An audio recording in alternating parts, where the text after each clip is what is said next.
Well, let's start with Kubrickon anyway. You've got notes and stuff, right? Yeah, I think so. They wrote them quite a while ago. I don't know if I'll be able to make any sense out of them. You have that problem too with your own handwriting. Well, I just don't know always what I meant by anything. Well, it's not quite so bad as not being able to read it. Well, that happens too, but this looks pretty readable. But there was that other guy, wrong way wizard guy, Mark Leclerc, who, yeah, he felt that Kubrick was Satan incarnate, but he still would fight to the death to defend the opinion that he was the greatest film artist, not just filmmaker, who ever lived. Which I mean would kind of make sense. If Satan incarnated as an artist, you would expect that he would be the greatest artist ever, wouldn't you? Kind of. Well, Yeah, that would put the whole thing of art into question. that's interesting. So it could be like, well, he's a. It doesn't matter if he's an evil genius or a good genius, as long as we all agree that he's a genius. Yes.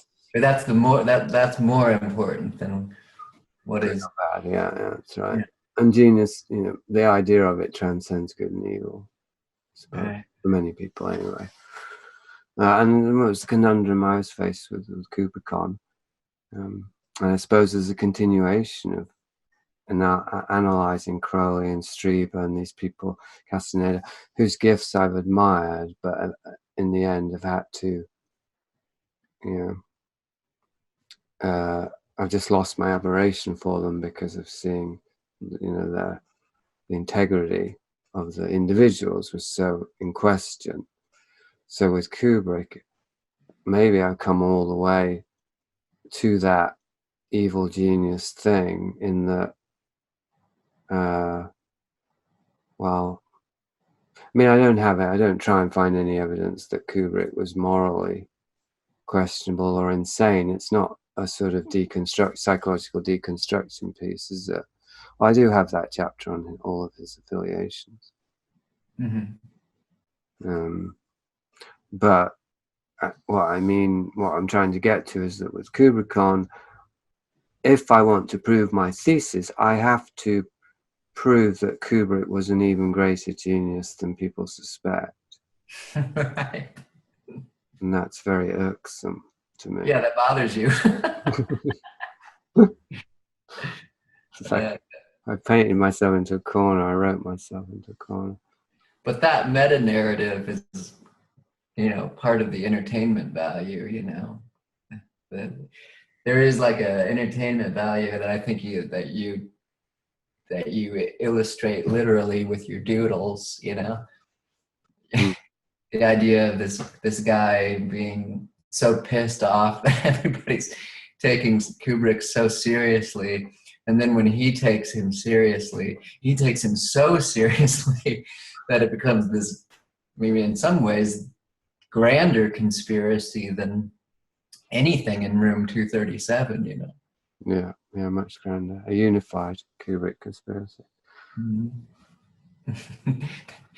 that that's there's almost a tragic element in that, right?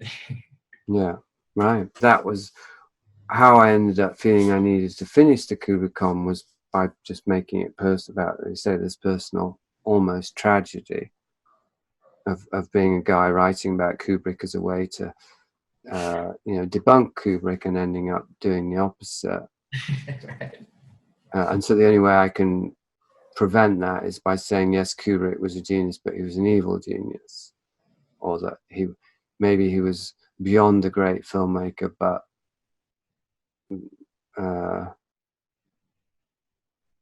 but what he was part of was in itself inherently, a negative somehow. Which, anyway, I can make that as a personal statement, but I definitely don't think I can make that as a sociological statement. It would be rather an uninteresting one anyway. Like to try and objectively portray Yeah, to try and make some objective conclusion. I mean, who cares if it's good or bad? And I don't mean in a nihilistic sense, but I mean it's not an interesting question as far as Right. what I'm trying to work out there with these potentialities or whatever, or I don't know what you call that. I don't want to say ideas because I'm hoping that they're not just ideas, but these phenomenon, this social phenomenon, cultural, socio-cultural phenomena that I'm trying to map around Kubrick and around autism and around mind control and around technology. Did I forget anything? The main elements? Yeah. Yeah. Consciousness. Language would be another one. Right. So it's about half a dozen there I came up with. So it's a large thesis, isn't it? The neurodeviant. It's by far the biggest thesis I've ever attempted.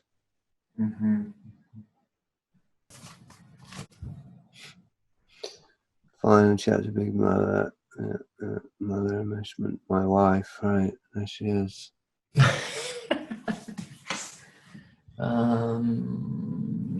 Yeah.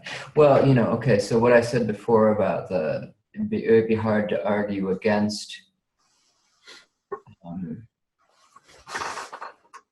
the internet being this thing that's harvesting energy and creating the Star Child or whatever it is, Could be Keck, it could be Star Child, could be Trump, it could be,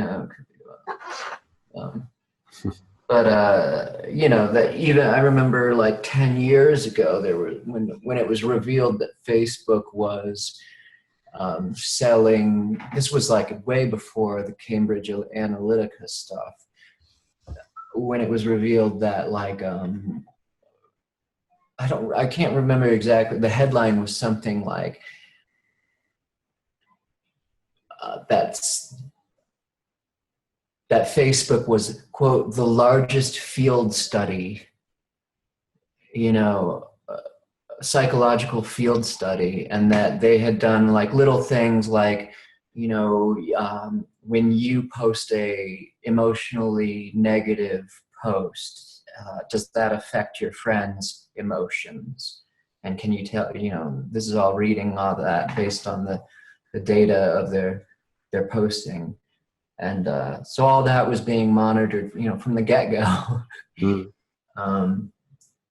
So I don't know, you could, I guess what I'm saying, like, that seems superficial, but you could just very briefly present all that and kind of the Cambridge Analytica stuff and see how easy it is to manipulate people's emotions. And I guess I'm just saying, in terms of grounding this kind of fantastic sci-fi idea, very like real world, it would be very obvious. It seems very obvious to everybody who's had any interaction with the internet. Well, there's a variable there that is, I guess, I don't know if it's worked out enough in the book. I hope so, but it's definitely insufficiently acknowledged or understood in the larger discussion, which is the correlation between maybe even emotions, because that's what you're talking about, and psychic energy. That psychic energy is an actual reality, a quantifiable reality. That's in the realm of woo, right? Right. There's no mainstream intelligentsic acknowledgement of psychic energy as a measurable, as a quanta. But that's kind of just an oversight, or it's not an oversight. I'd say it's been scientifically engineered. The split between hard science and woo, which is trying to pretend that it's hard science but never is, like Jeffrey Kripal or Hancock or whoever else, right? Or Whitley Strieber, they're constantly supposedly trying to, incorporate these fringe ideas into a real scientific paradigm, but real hard science just continues to reject. Yeah, just a brief minor note with that too is if you were going to present that, if you were going to say that, you'd also want to include that split that you're describing, goes back to Descartes, Mm-hmm. We can't, the church keeps the soul and we get to, that was part of the agreement, but what did you just say, that it's even engineered now in a way that we can never let the woo infringe upon the, whatever we're going to call the mechanistic yeah. So, but it's an illusory divide. I mean, maybe not if you go to one extreme or the other, a purely reductionist Descartesian view that we're just machines and animals don't have feelings and so on. If you go to that extreme and you compare that with the extreme Wu end or the Catholic Church, then there's a real divide there. But if you stay in the middle, like we're talking about now, psychic energy, Wu, emotions that affect other people, hard psychological fact. I mean, just human experience, like it is. yeah. I mean, that's part of the plot, if you like, isn't it? Is that hard science can only maintain its rigidity by actually rejecting a bunch of stuff that is just common sense and everybody's experience. It's not really rejecting it, but it's rejecting it as somehow objective reality. Yeah, you just brought to mind a few days ago, I saw this tweet where Neil deGrasse Tyson, he's one of these people, he's one of these like cultural, these elite intellectuals who you compare him to like who he's trying to be, which is Carl Sagan, and somehow Carl Sagan had this kind of charisma that invited you to want to explore the mysteries of the universe, whereas I look at Neil deGrasse Tyson and he's just such a fucking snob, he's just such a fucking pretentious asshole. Anyway, he tweeted, hey, just wanted to remind you that the universe is completely indifferent to your emotions, something like that. And then it was like, have a good day.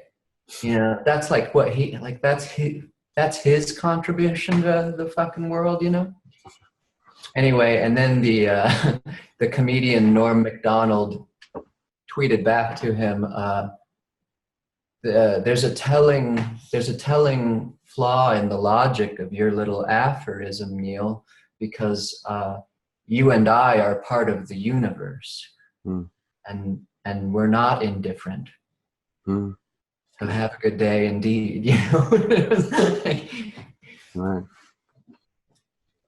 Right, so that's that in a nutshell, isn't it? It's the universe is objectively real and human beings are just quanta flying around that are part of the universe. So what if he'd been consistent, he would be saying, the emotions you think you're having, you're not having them.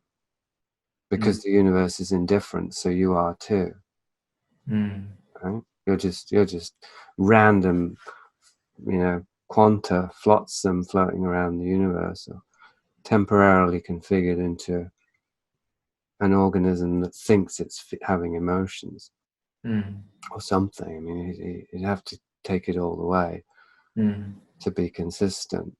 So, but he doesn't, as I say. So when you're in that middle area, it's self-contradictory.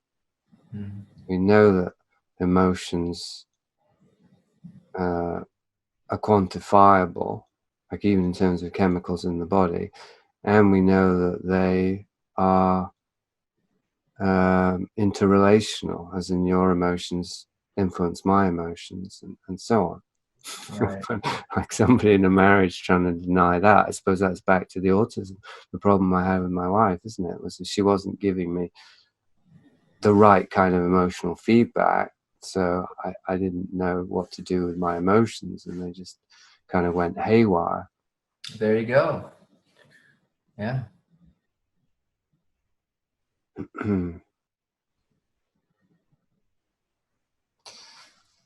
So anyway, so we know from experience, anyone who's been in an intimate relationship, anyone who's ever lived, anyone who is a human being and isn't just a, hasn't just figured out how to pass the Turing test, which could include some human beings now, of course, we don't really know for sure, but anyway, knows what's going on, or is experiencing what's going on with the internet in terms of what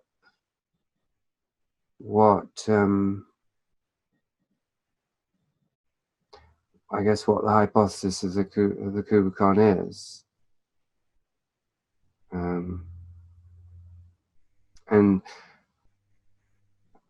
and like everybody's aware, it seems, and many people are aware, there's a lot of conversation about how the internet is accelerating something. Mm-hmm. Like it's the biggest social, what would you call that? It's the biggest technological development that has altered human or social evolution. I don't know how to phrase that gracefully, but the technology that has most rapidly and profoundly impacted social arrangements since what? The printing press? At least the printing press, possibly fire. Yeah. I'd go with fire. Because I think it's got to be more than the printing press. Because it is a global village. Or at least that idea now exists, and it seems to be somewhat experiential. And so, yeah, all this feedback, all this relentless feedback, what is that? That's the thing that isn't being measured. As I say, I don't think it's a weak link, but I think it's a problematic in the Kubrickon thesis that makes it seem like sci-fi until you map all the phenomena and you see, well, yeah, this is happening, but how is it happening? Like we can't even come up with a term for what the internet is in this model, right? A harvester of psychic energy that recycles the psychic energy into new life. Okay. Or something. What were you going to say? New forms of life, because I was going to say behaviors or social trends, or because there's all different so aspects, right?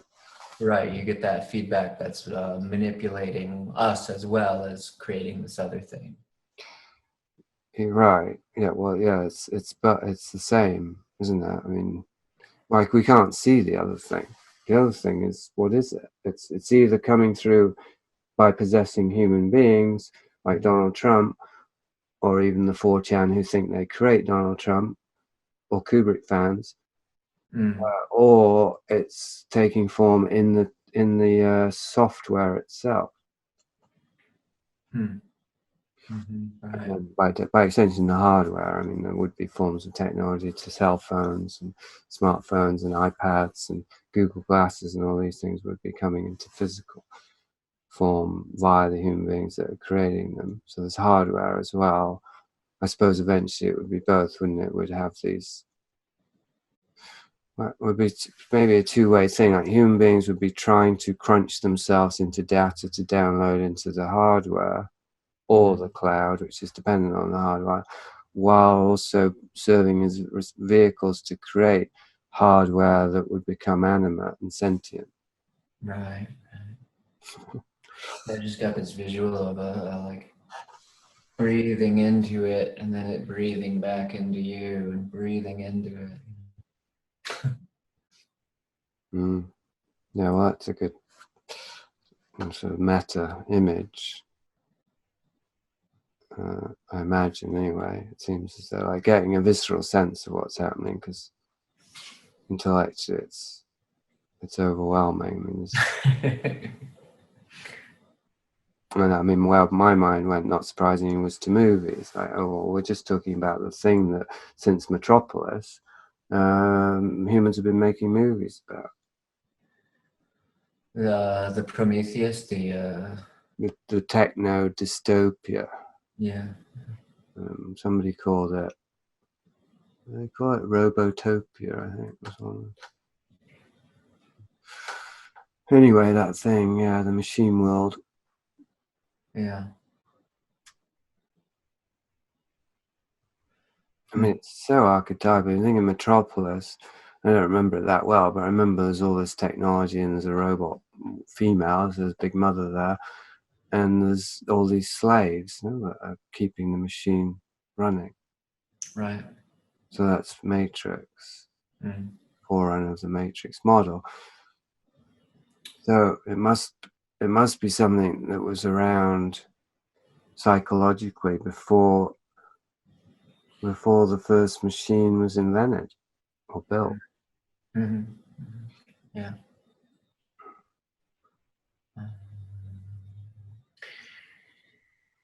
Let's see. Metropolis was my dad got me Metropolis for my birthday when I was 6. Did I tell you that? No, well, that's a kid's movie. Metropolis and Phantom of the Opera. Phantom of the Opera would be quite frightening for a 6-year-old, I think. Well, I was really into it. I would act out the unmasking scene. Right. Well, it's just reminding me now of a conversation I had with Scrouse for a podcast. You probably don't know who he is, but he's on Twitter. He's a nice guy, interesting guy rather. And unfortunately, it didn't get recorded for some reason. But in it, the thing about plants, psychedelics came up, and how, so it's this breathing in, breathing out. I was saying that the power plants, the psychedelics, give us something by, when we ingest them, they give us an altered state of consciousness, but that's because we let them possess us. So then one of the things they possess us with is the desire to do it again, to let them in again, because they want more access. The more we let them in, the more access they have, the more access they want, the more access they can get, because they possessed us. And that's how Castaneda describes it. That's how I experienced Salve Divinorum. And Strauss went to corn even. He said, well, is it just psychedelics? What about corn? Like, that's taken over the world too. And I said, well, it would make sense. Even doesn't have to be psychedelic. You eat enough, you are what you eat, right? You eat enough food, you develop a dependency on it because you get used to it. So it's possessing you. So then he was like, oh, so the plants are trying to take over the world. and I remembered, oh, well, the first movie I remember seeing at about age 6 was Day of the Triffids. So your dad showed you Metropolis, and my mum showed me Day of the Triffids. Yeah, and we can throw Kubrick into this because my dad and my uncle saw 2001 Space Odyssey when it came out, and my dad was on psychedelics at the time. So. Sure, well, him and a million other people. Right. Yeah. Yeah. Yeah, so that's that thing, isn't it? I mean, we're talking now about personal experience, but we're talking about how the culture, because we breathe it in, we breathe it out. As in, well, we create new cultural artifacts based on the ones that we've imbibed as children. Right. That's why Star Wars won't go away. Yeah. All these, it's like he planted these seeds in the minds of these children who are now grown up, and what are they making? Star Wars movies, Yeah. And they want to, this is in Seen and Not Seen, they want more than anything, like the Wild Bunch, to be as little children as again. So how do they do it? Nostalgia. Yeah. Through the culture. If the culture imprinted us as children, then that's our strongest association with being children. Yeah. But we're now having like these problems with nostalgia, like that conversation I had with my friend whose childhood idol, Michael Jackson, is now disgraced. So how do you how do you engage with that nostalgia now? Oh, well, that makes what I'm doing more and more relevant then. You're wrestling with that. You said the tragedy, the borderline tragedy of having a romance with something that's becoming increasingly obviously psychotic. Mm-hmm. That's like, but Michael Jackson, like having to get a new boyfriend every year because they'd hit puberty, Sort of a disturbing illustration of it. Yeah, that is. That's almost a literalization of something, isn't it? Yeah. Anyway, I'm sure that's all related, but I liked where we were going previously with the Metropolis, and I felt like it was pretty rich vein. It's just so persistent, isn't it, through our culture? This whatever this is, this fear of possession, but also desire of it, fear and desire of being possessed, which of course we experience in a relationship again. Like we want to be possessed by the other, and we want to possess them, but it's threatening as well. Well, yeah. If that template is established at birth, if not before, Mm-hmm. And that's been passed down from generation to generation, I mean, it would actually probably just be impossible to halt that. I want to say the word traveling. It seems like it's traveling. What's traveling? Whatever this thing would be that autistics in Silicon Valley are midwifing, Right. or that we're simultaneously afraid of and also unable to stop from possessing us. Simultaneously we desire. Well, I think we desire something, and we don't know how to recognize or discern between what we actually want and what we're getting. Yeah, and what we're being manipulated into pursuing or going along with. Yeah.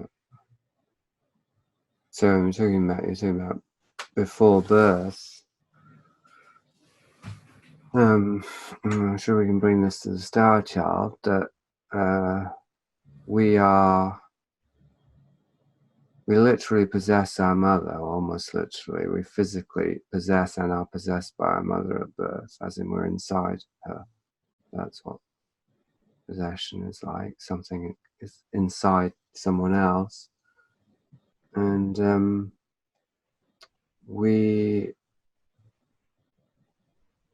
all we're really doing, besides growing, is imbibing. And there is waste at a certain point, isn't there? We're imbibing the nutrients from the mother that's causing us to grow. We're building a body, talking about building something earlier. We're building a body in the womb out of the nutrients of the mother's body. And at a certain point, that involves also something coming out, doesn't it? You talking about pooping in the womb? Yeah, pooping in the womb. That could be a song title, couldn't it?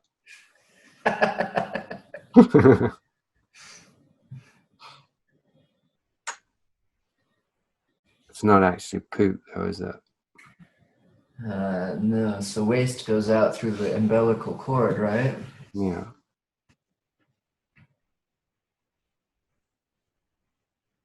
I mean, it raises quite many questions, perhaps. But one is, do we ever really create anything? Because physically, unless we're women, who create human life out of their bodies, and they also create milk. But what do men create? Well, semen, I suppose. Hmm. Well, this would be worth referencing in your book would be Mary Shelley's hypothesis or idea in Frankenstein, the modern Prometheus, because it's implied that that's part of what's going on there, and I think that's a really relevant thing. Like, why all this male-driven science? Because Womb envy? yeah, womb envy. Yeah, Is that a phrase? I've never heard it before. I like it. Well, I've never heard it before. We might have just coined another winner. Because penis envy has been discredited. I mean, I think that's been legitimately discredited as Freud getting a bit carried away there. But anyway, You don't think Hillary Clinton has penis envy? I've never thought about it, but I've never found anything compelling about Freud's idea of penis envy. Since Woody Allen made jokes about it, it's never hit my radar. You know what I mean? Okay. Like, oh, that's a useful idea. I can work with that. I've never found anything useful or meaningful about penis envy. Now, talking about women or men, for that matter, who want to compensate for a lack of virility or confidence in their penile power, sure. But I'm talking about specifically the feeling that the other sex has some incredible power or appendage that we don't have, and oh God, that creates some kind of real anxiety. I don't really see that with just based on a couple of, two kids saying you've got something hanging between your legs and I don't. And, creating sort of castration anxiety in a female that never had a penis to begin with. Anyway, I've never found anything to work with that. But womb envy, as you say, does seem to be central. Before we go into womb envy, have you heard the phrase "war is menstrual envy"? No. All right. So you get to shed blood. Yeah. You get to bleed. Yeah. No, I haven't. But that would fit with what we're saying, wouldn't it? A simulation of having a womb. Right. So womb envy, like there's a good book. I read it a couple of years ago called "A Sideways Look at Time," and it's all. I guess it's written almost. There's sort of a feminist framework that it all. She argues pretty convincingly that all this sort of male-driven science is quite a lot about Francis Bacon and stuff. I remember what sticks out in my memory right now is Francis Bacon had this quote that she referenced, which was like something insane, like something about, and so this is like the thrust of the Enlightenment, the attitude that develops during the Enlightenment toward the pursuit of science, And he said something like, "We're going to hold down Mother Nature and force her to reveal her secrets." Something like that, though. Great fantasy, huh? A rape fantasy that also, there's a lot of womb envy in that, like that women possess this magic, this kind of mysterious thing that they can give life, and we can't, so we're gonna build all this stupid shit to compensate. So we've got womb envy and which is a term, by the way. I just found it on Wikipedia. Okay. And womb nostalgia, or is there a technical term for what we also talked about, which is wanting to get back to the womb?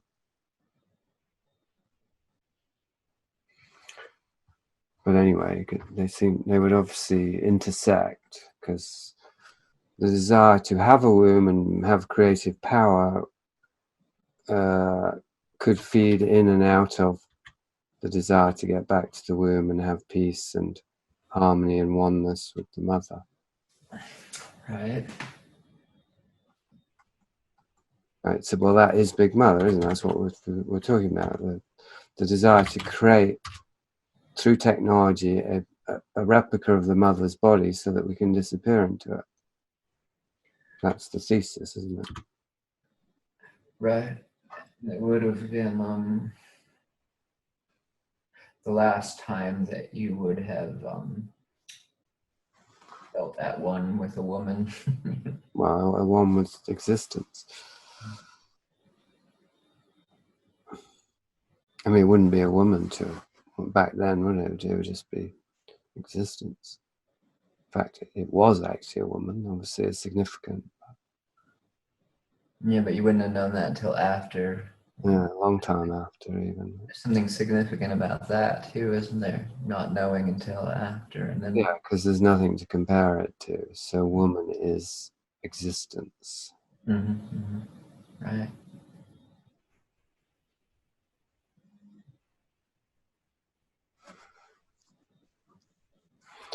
Yeah, so I think we definitely added an extra layer there to the thesis because the womb envy is what's driving the attempt to create life and understand nature and existence and all that, and it's being geared. It's being fueled by the womb, the desire to get back to the womb. So it's really one displacement activity which relates to being displaced from the paradise of the mother's body, and thereby becoming in competition with it, hostile towards it, envious of it.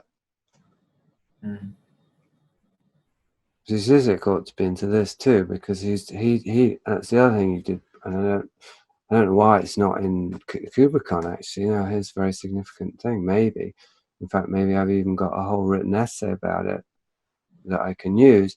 His thesis about Eyes Wide Shut was devastatingly good, and about this, like the fear of female desire, fear of female sexuality. That's what the movie's about. Yeah, that it's about jealousy. Well, no, that's the superficial thing, but no, it's about the fear of the female, the power of female sexual fantasy. That's what overwhelms poor Tom Cruise. Yeah. It's more than jealousy. It's his fear of annihilation.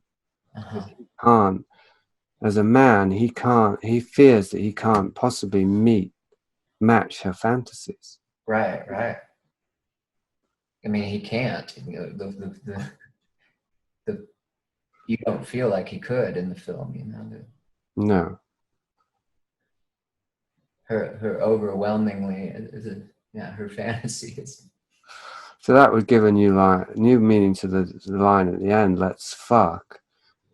That could actually be the most terrifying thing that Tom Cruise character could hear. You know, an aggressive woman in that way, or a fully available woman.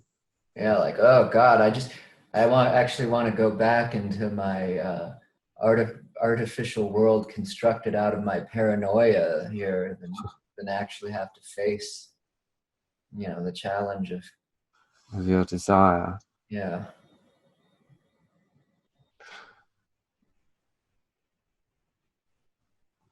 Yeah, so, and this relates to the Big Mother thesis because it's the mother enmeshed male psyche that hasn't individuated, which is overwhelmed by the female psyche in a partner, i.e. by the power, the size of her fantasy.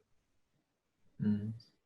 And the fantasy is the dream realm, and that's the very thing that it's like for the weak ego in the face of female desire / the mother is like just getting sucked into a dream realm in which nothing is real. That was even the title of Eyes Wide Shut, wasn't it? Wasn't it something in the title?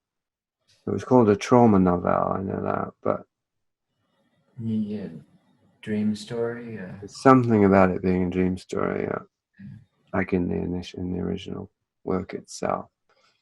Yeah. So I think this is what the film's about, and I mean, I thought that for quite some time. It never rescued the movie for me, but it certainly makes it relevant in the Kubrickon thesis.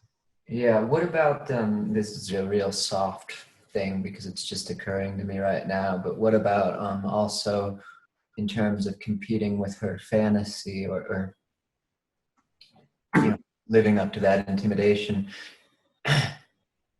Her fantasy is about a military man. Mm-hmm. What is he? Is he a Navy? Navy, yeah. Okay. Yeah. And so That Tom, even fits, sorry, actually, but Navy even fits because he's got command of the ocean, so he's able to contain the female psyche, or ride it at least. right. And Tom Cruise, for some reason, that character being a doctor, in my mind, that just connected to the Francis Bacon quote when, he understands a woman's body physiologically and can examine that in a clinical way. It's what he does for a living, but Right. does he is he capable of appreciating it or navigating it on the psychic level, Or even the physical, sexual, in context of intimacy, not just science. Mm. Like, does he know where the G spot is and how to give her multiple orgasms and all the stuff that terrifies most men, even to think about, I imagine. Or maybe I'm projecting onto the whole male species there. I just read something not too long ago. I can't remember what. Something about the idea of like women wanting to be with a nerd because they've read the manuals about a woman's body, which I feel like I've heard that idea before, but I don't know that it's a real thing. Like I don't know that reading the manual necessarily would translate into multiple orgasms.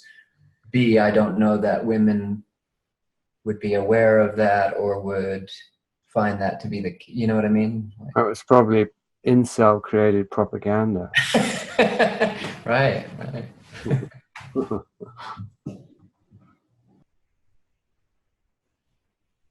So I'm not sure where I was going with that. Just the idea of a doctor versus a naval officer.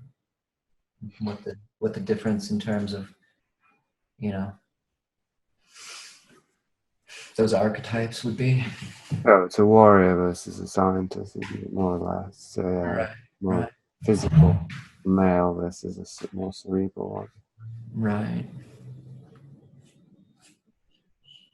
Right. I mean, when she gets stoned and she kind of unleashes her, in that scene where she acts circles around her husband, that's part of what she's saying, when she kind of challenges him about like how he thinks he understands women and he thinks,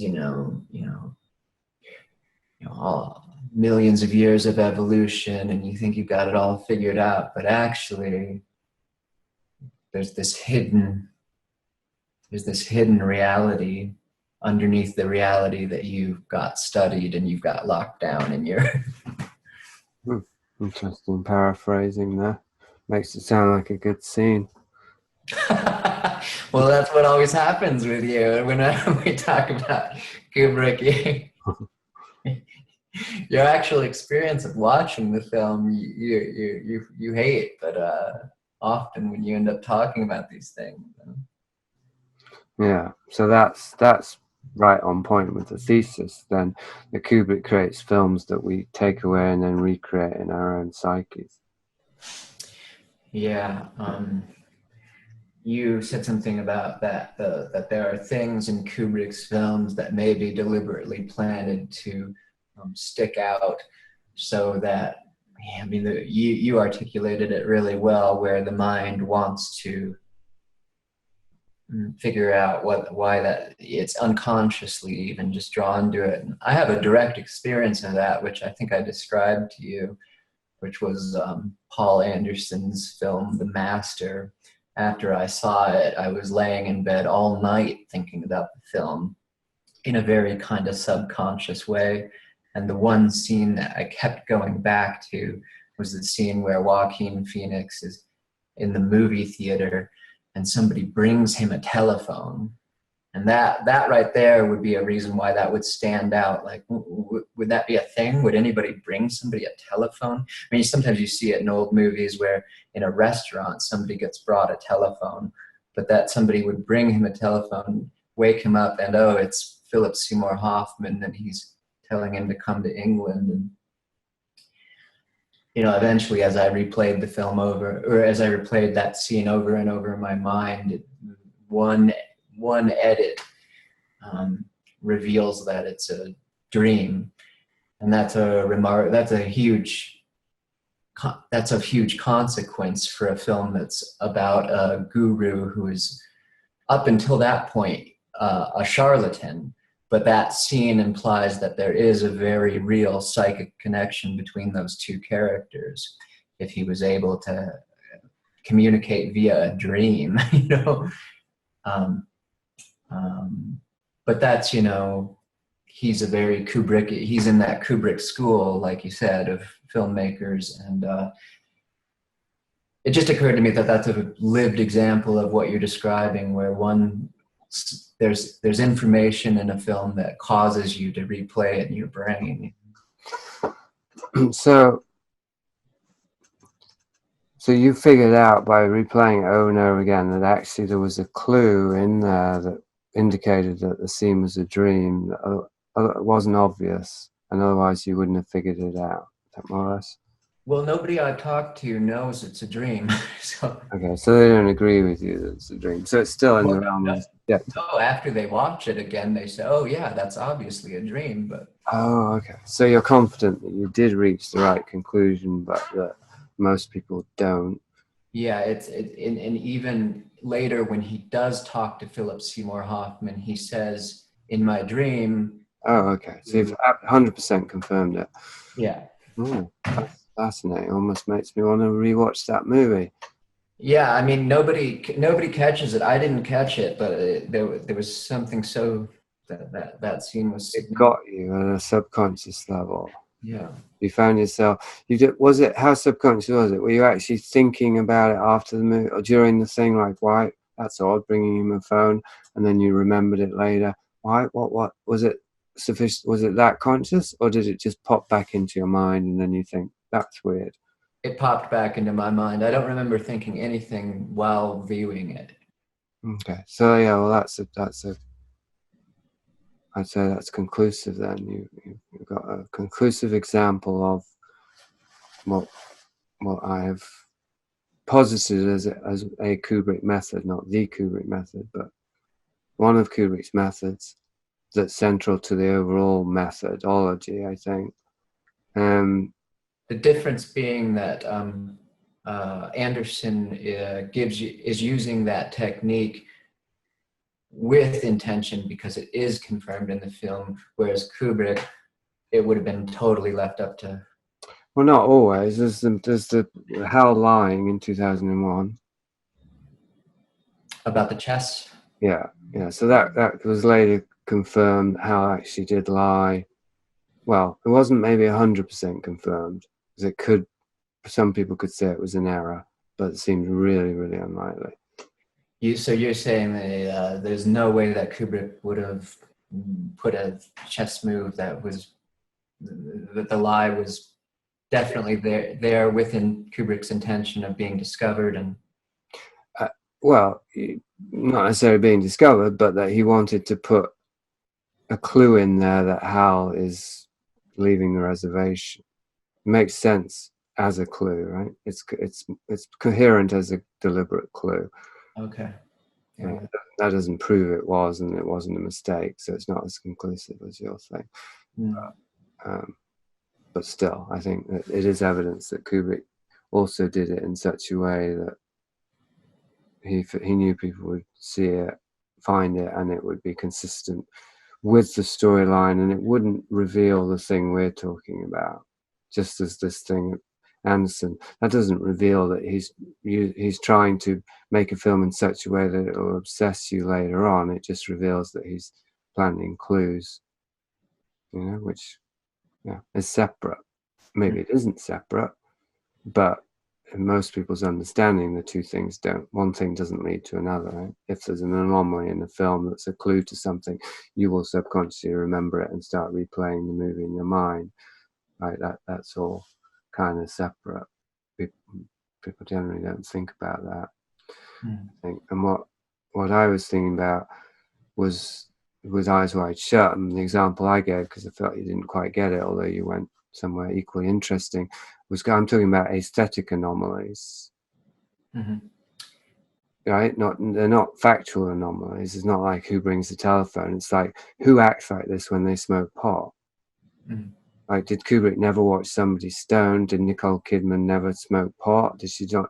This is not how, in my view. Now, I don't know if that was a consensus, so it might not be the best example, but my feeling in that scene was it was just so overacted that it was very hard to appreciate the content of the scene. Yeah, it was interesting because you said she acted circles around her husband, so I wasn't sure how you meant that. You could have meant Nicole Kidman is acting circles around Tom Cruise, or you could have meant that she was just kind of circling. The character was circling the other character in a way that was whatever. I don't know. How did you mean it? I think I meant the first thing. Okay, so how did you find Nicole Kidman's performance in that scene? Well, you're saying, okay, do people act like that when they're stoned? She gets real giggly. I don't know. Like, I mean, oh God, it's funny because even like the sense memory, it's like an exercise in sense memory. Because even just like trying to recall what it's like being stoned is filling me with anxiety. All right.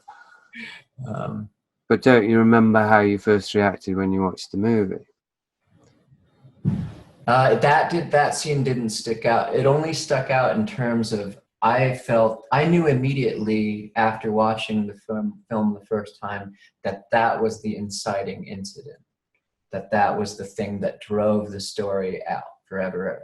Certainly a key scene. But my response, as to most of the movie, was this scene is utterly ridiculous. Nobody acts that way when they're stoned. It's like a caricature done by somebody or people who have heard about marijuana. It's like reefer madness to me, the way she was acting stoned. So paranoid and overwrought, and that was my experience. Now, and I guess it was the last time I watched it, not to the same extent, though. Now, okay, so it could also be that because the dream reality of that film is already so heightened that I would have by that scene already suspended any kind of disbelief I had about how real people really act, even on the first viewing? Yeah, maybe. Well, let's reality check this a bit more, even though it's risky because we might end up feeling very estranged at the end of it. No pun intended. What about the early scenes with Tom Cruise with the women on his arms and Nicole Kidman being all dream dazed with the vampire? That's right at the beginning of the film there.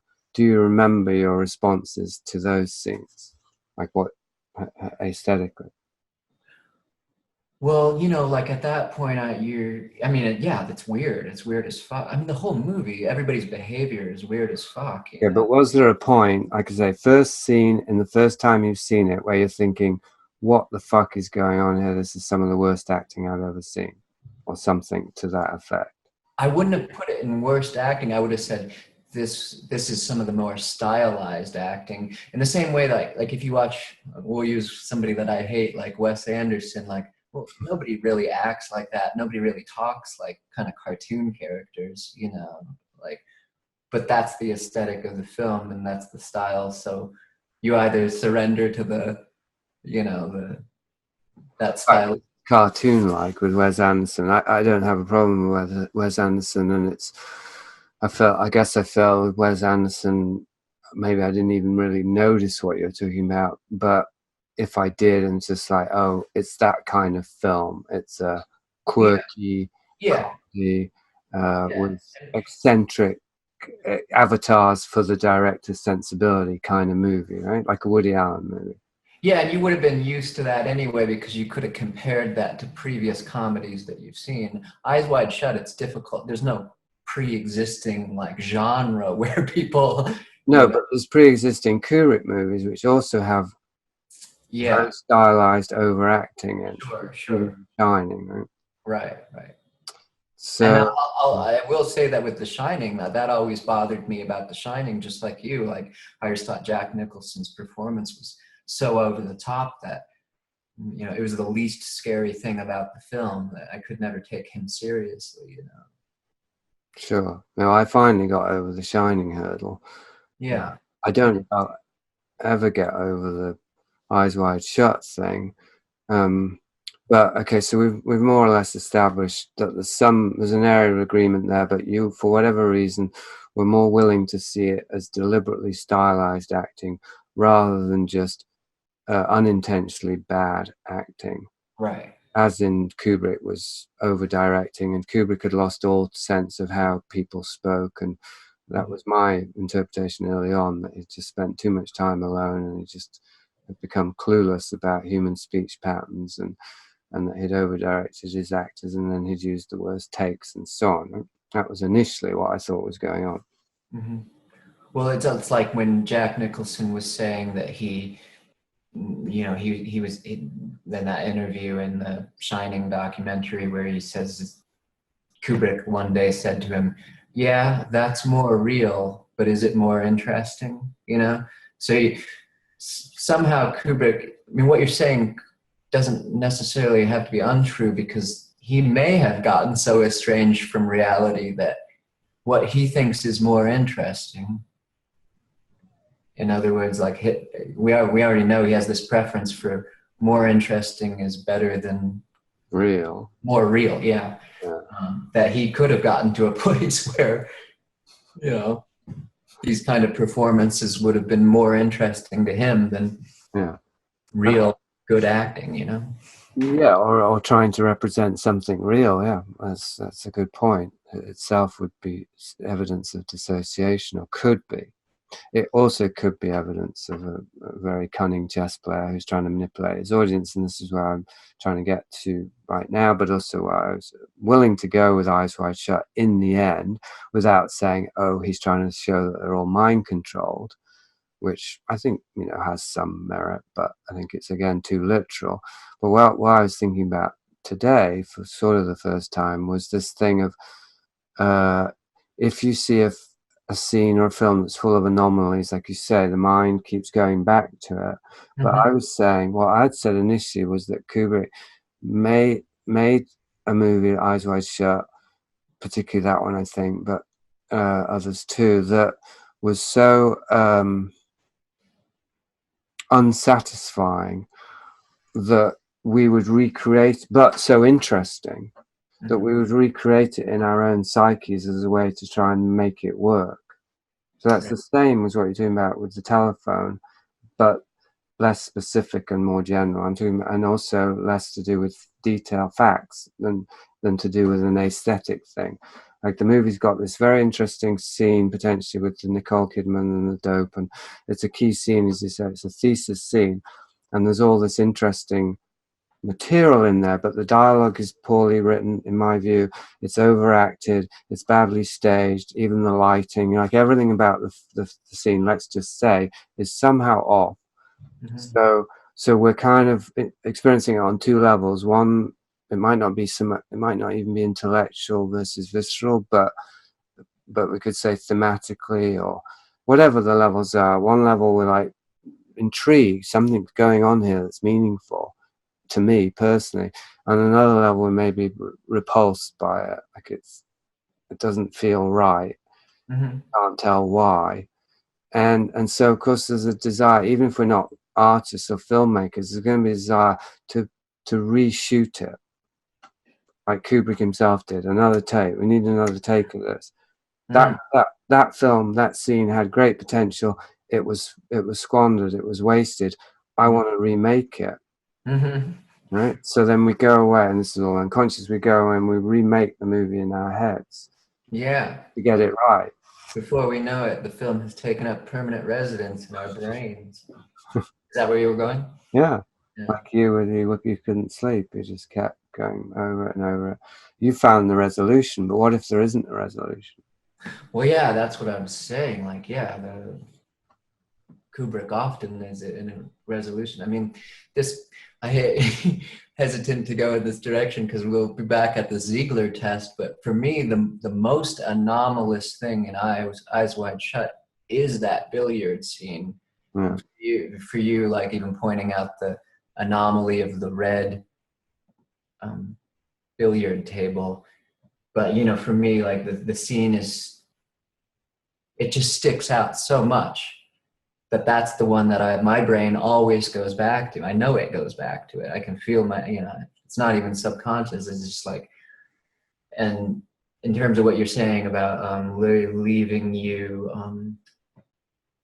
just left with that dissonance, I mean, that's quite literal with that scene, because Ziegler's explanation is very unsatisfying, right? What you're saying about being left unsatisfied. But it has to be more than just like if that scene was shot and in context of a film that was also shot and done in such a way that it made sense within the context of the movie itself, as in, here's this guy who's lying to the Tom Cruise character, but of course that would really resolve it. But even if it was shot in the right way, that you don't know if he's lying or telling the truth, and you don't know that Tom Cruise is choosing to believe him or not, that scene could make sense in such a way it didn't create cognitive dissonance, I think, just in terms of dramatic narrative, if it wasn't shot in the way it was shot and acted in the way it was acted. Because what stands out for me about that scene was how awful Sidney Pollack's performance was. Yeah. That's where I went. Like, I know this guy, he's a good actor. I've seen him in Tootsie, I've seen him in Husbands and Wives. He's actually a very good realist actor, and he's flailing around like a fish on a hook in this weird performance. Would you say, in terms of writing the dialogue, does that feel like something that you would write for, like, the cap of the movie? No. I mean, nothing in that movie feels like anything. I would burn every page of that script if I found it, in my drawer. I'd just say, what the fuck? How could I write this dialogue? But so I might say, wow, there's a really interesting story there, of course, because there is. But yeah, line for line, as I remember it, and including or especially that scene with Sidney Pollack, yeah, it's not just the acting. But you're saying the scene should have worked, but didn't because of the acting. No, I'm not saying that. I'm saying that it could have worked in a different film, not as written, but with the same basic point. As in, if it was the Client, a Tom Cruise, John Grisham kind of Sidney Pollack movie that was just written as a thriller, and the girl had died, and at the end he meets the guy who seems to know what's going on, and the guy gives him some explanation that seems really phony, but it would be convenient to believe it, and Tom Cruise maybe choose. You could make that work. Yeah? You could definitely make it work, but Kubrick didn't. I guess I feel like I think I've seen that before. I think I've seen that in a thriller, the kind of phony Yeah, because you can even make the ambiguity interesting, because you don't know, is Tom Cruise, is he really, is he pretending to believe so that he doesn't get killed or whatever, or is he actually pretending to himself to believe so that he can still stay in with the elite, right? There's plenty of room for Mm-hmm. to make that psychologically interesting as well as credible, Mm-hmm. instead of just this horrible kind of just massive anomalies and weird dissonance and Mm-hmm. Mm-hmm. excruciating. For me, again, I continue to state, perhaps overstate, just how viscerally uncomfortable so many of these scenes are, Mm-hmm. because for aesthetic reasons, not like, I mean, Frank Booth raping Dorothy is viscerally uncomfortable, but it's aesthetically satisfying. Mm-hmm. It's cathartic. There's nothing cathartic in Eyes Wide Shut. No, no, you're left hanging. And even scene by scene, like none of the scenes give any kind of, you don't know what the emotion, I can't have an emotional response to the scenes, because aesthetically they're not allowing me to believe it. Mm-hmm. Like, I don't believe a single scene in that movie. Well, maybe there are a few. I don't know. I think there are definitely scenes that work more conventionally than others. Yeah. Not many, I don't think. One could go through it scene by scene and see if there's any scene that just works in a conventional sense, of sort of emotionally and psychologically, that it's credible and that you have the right emotional response, or what feels like the right emotional response.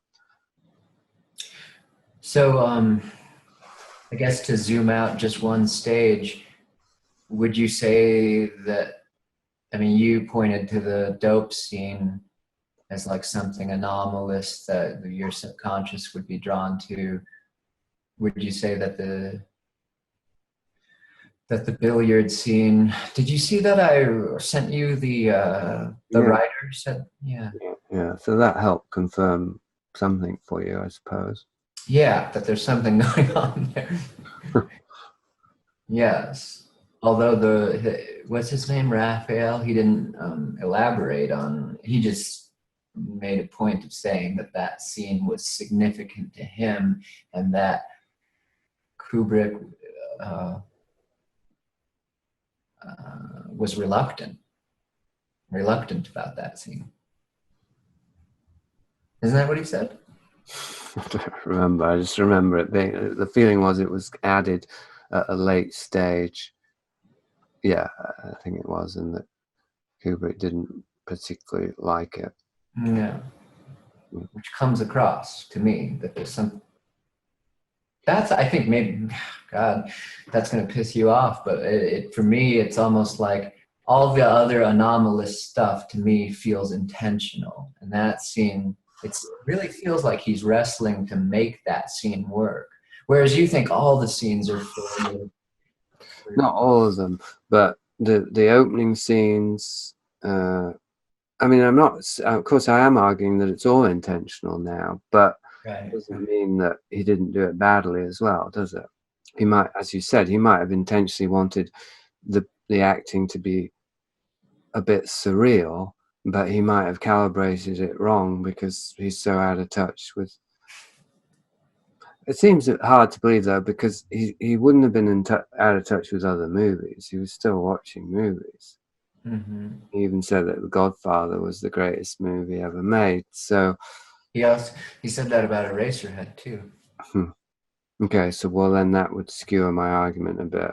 Because I was going to say he appreciated realism in other people's movies. Hmm. Well, he appreciated both, apparently. So yeah, maybe because he couldn't, in my opinion, he didn't show any evidence he could have made a movie like The Godfather, in my opinion. He didn't have the chops for it. Actually, nor could he make a movie like Eraserhead. But Hmm. in fact, they're both equally unlikely. But I was going to say, it seems like he he veered more towards a kind of Eraserhead aesthetic, at least with Eyes Wide Shut. Actually, that wouldn't be true of Full Metal Jacket, would it? Because that did attempt realism. Yeah, right. But that would be true. I would agree with what you just said about Eyes Wide Shut. In terms of like a dream-like logic to the behavior, you know? Yeah. But I mean, that's a good comparison. I don't know why Lynch likes Kubrick though, and he liked Eyes Wide Shut, because Lynch does it in such a way that it does feel dreamlike, and it's unnerving in that way because it feels real, even though it's dreamlike. Kubrick does it in such a way that it's still unnerving, but not because it feels real or dreamlike. To me, it just feels off. You're certain that he liked Eyes Wide Shut? Lynch, yeah, pretty much. I remember reading a quote from him where he said something about how I like Eyes Wide Shut, but I always wonder if that's exactly how Kubrick would have wanted it to be, you know, because he died before. Mm. So even for Lynch, there's doubt about, you know, Right. is it? He said he liked it. It's enough for me.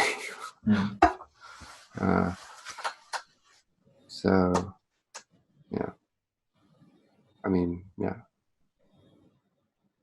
I mean, I did. Yeah, last time I watched Eyes Wide Shut, I almost enjoyed the first hour, and so I must have been able to get through the first scenes now that I recalibrated to say, okay, this is meant to be dreamlike, meant to be trance-like, da da da, and so on.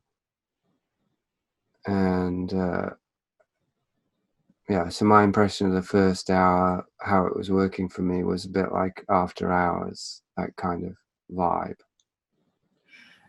And so the first hour, meaning what after that hour mark, what, tell me where exactly we are in the plot. Is this where he's retracing his steps? I don't remember. I wasn't in exactly an hour, but I would guess that it was around the point that it became clear that this wasn't a wacky, surreal comedy like After Hours, but supposedly a deep, dark exploration into the human psyche. Just occurred to me what a fitting parallel that is, that he has this wild night and then he spends the rest of the movie retracing his steps and trying to piece together this thing the same way that we're retracing, you know, replaying the movie, retracing the looking for the clues that could solve the mystery, you know. Set us free. What's that? It set us free from the dream that he's created. Right. Do you think that's why emojis are becoming? Do you think that's our way of going back to the hieroglyphics? Have like a visual language? Well, it's compensatory, isn't it? And there's a space there that has to be filled, as in people interpret too much if it's just text. Back to the thesis of Kubrickon as well. He leaves these spaces knowing that the psyche can't bear a vacuum. It fills in the meaning that he's left out of it. So then we remake the movie in our minds to make it meaningful. So that's similar, I think, to emoji. Why emojis are necessary, because if you just have the words, there's an absence of meaning there, because we're programmed over, not programmed, but we're used over millennia to body language, and suddenly it's not there anymore. Facial expressions are not there, so we're just going to fill them in based on the text. And text is inherently cold, so we're much more likely to fill it in with something unfriendly or threatening. And a Kubrick film is inherently emotionally atypical. Yeah. And be kind of all like an autistic. It's cold, yeah.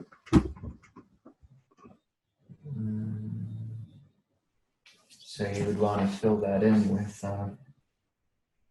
yeah. Yeah, you want to animate it with human warmth, put your blood into it. And that's the thesis again. The machine is sucking the blood out of us to animate itself. Frankenstein.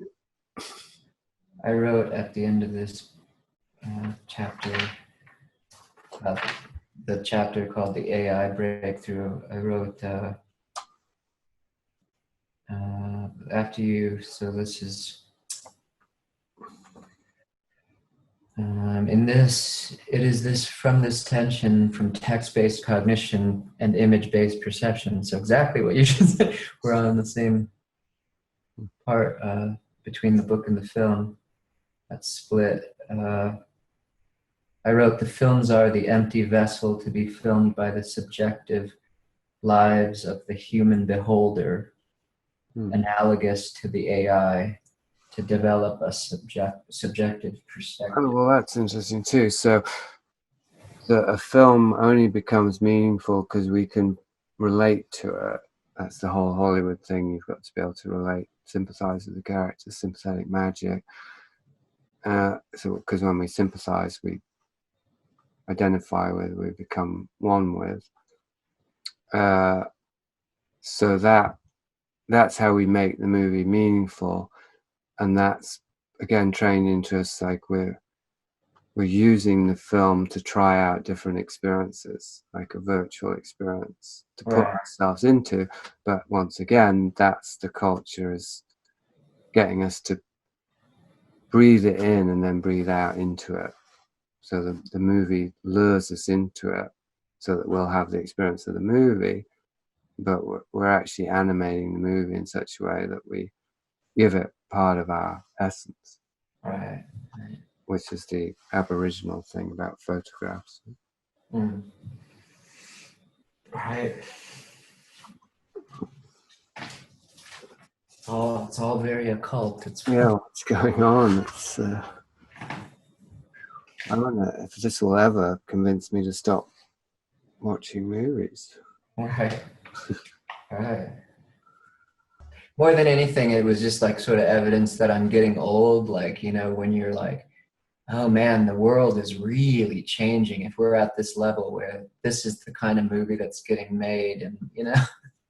Right. Doesn't mean people are changing exactly, does it? I guess this is back on the thesis, isn't it? The culture, you know, that we're excreting now is becoming less and less human. Yeah. So that does indicate that human beings are becoming less human, but it's, I think it's confusing or obscure because it's like the whole nature of the Kubrickon or the Borg thing is it's a collective thing that's manifesting now, and it's not about individuals. So it's sort of contradictory. Like you're feeling more and more disconnected from the collective humanity, maybe because the collective humanity is becoming more and more disconnected from itself. Yeah. Yeah. So then movies are being more and more generated by the culture itself rather than by human beings. Right. And Harmony Korine, maybe is, you know, or maybe anyone who joins pedo wood, as someone just called it, is they become possessed by that. That's how they succeed. They let it possess them, and then they just become kind of like brands. You know, like these novelists who they apparently write 10 books a year because they're bestsellers, but you know they're not writing them. So they just put their name on something that's just being churned out by a sweatshop, really. So maybe it also occurred to me that like a lot of these craftsmen, you know, you and I were responding to and analyzing the stories, but really like, you know, Stanley Kubrick's excited about how to shoot a scene by candlelight, yeah. you know, or Harmony Korine's excited about how to tell a whole story via montage. You know? Yeah, well, that's again. That's distance from the human dimension again, isn't it? So it's also like what you're saying, Kubrick being more and more interested in stylized acting because he's not interested in the scenes so much as the different components of them. So it's almost like a painter who's just working with colors rather than shapes, and getting more and more about the control over the details. Right. The Uh, craft, the technique. yeah, with Kubrick it certainly was. It's hard to imagine it was with Korean, but something going on there. Maybe just the fascination and even the power of being a filmmaker. And part of that could be like how far, or likely would be how far can they push the envelope, whether it's in terms of cognitive dissonance or moral vacuity or whatever it is. Like you're saying, it's the next level. Well, that's what filmmakers aspire towards, isn't it? They want to level up. Right. Right. Want to be the avant-garde. Right. I think it does fit with nihilism and Satanism. I'm getting a bit tired now, so I don't want to start another point, but I think it does fit with that. The reification of appearances of style over substance, I think that's a satanic principle. Sure. Sure. So, yeah. Well, I thought of your brother and the appearances of the dandy, but I also thought like there's something about the beach bum's approach to life where it's just a way of being that's also somehow parallel to the idea of, I don't know, what we think about as like mindfulness and being in the moment. Yeah, I think those things are converging, which is like, or not converging, but meeting at extremes, which is the satanic thing too, as well, like trying to replace the real with the image. The dark side of being fully present is just living in the moment without regard for consequences, as in what comes next, or for anyone else, because it's just you're the only one here. Right. I am consciousness in the eternal present, therefore nothing else matters but what I'm experiencing in this moment. I mean, that's a nihilistic credo as well as a spiritual kind of. Yeah. Is it Buddhist detachment or is it nihilism? What's the... Well, it's like that joke. The Buddha went to a hot dog stand and said, "Give me one, or make me one with everything." Is it a hot dog or is it enlightenment?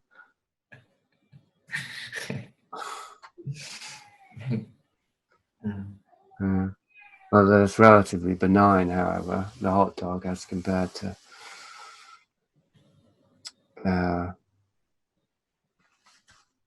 this id party that you're talking about, letting the devil out because we're going to die soon. Right.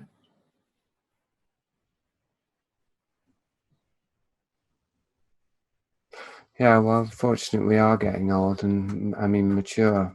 Fortunately, we're maturing with age, and not just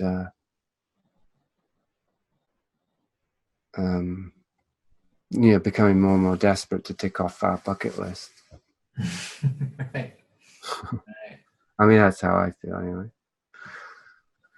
Yeah. Getting satisfied with less, and Right. Yeah, well, I'm right there with you, except now I'm in a different position. God, I'll tell you, like, seeing Lizzie's emotional spiral in the last couple of weeks as work gets more and more stressful is that kind of secondhand misery that I've kind of, you try and navigate it and be there for the person, but there's also this element of like, because I'm taking baby steps to kind of reintegrate myself into the real world. And as I said in the email, like everybody's sort of just passing. Like I don't know anybody who really loves their job. They're just sort of sometimes able to cope with the stress, and they're just kind of passing in the real world. Like, you know, like my job isn't as stressful as filing rich people's taxes during tax time, but it's also like, you know, like yeah, you know, it's like baby steps for me, and always the next level of pressure and responsibility never looks good to me, because everybody on the next level looks really stressed out to me, you know. Oh, yeah, of course. What was your point? For settling for less. Seeing that it's not, I mean, more is not necessarily better. Yeah, right, because Oh, yeah, well, more decision, more responsibility, having more stress.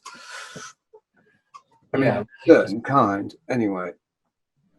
I think, really just trying to find the Goldilocks zone. yeah.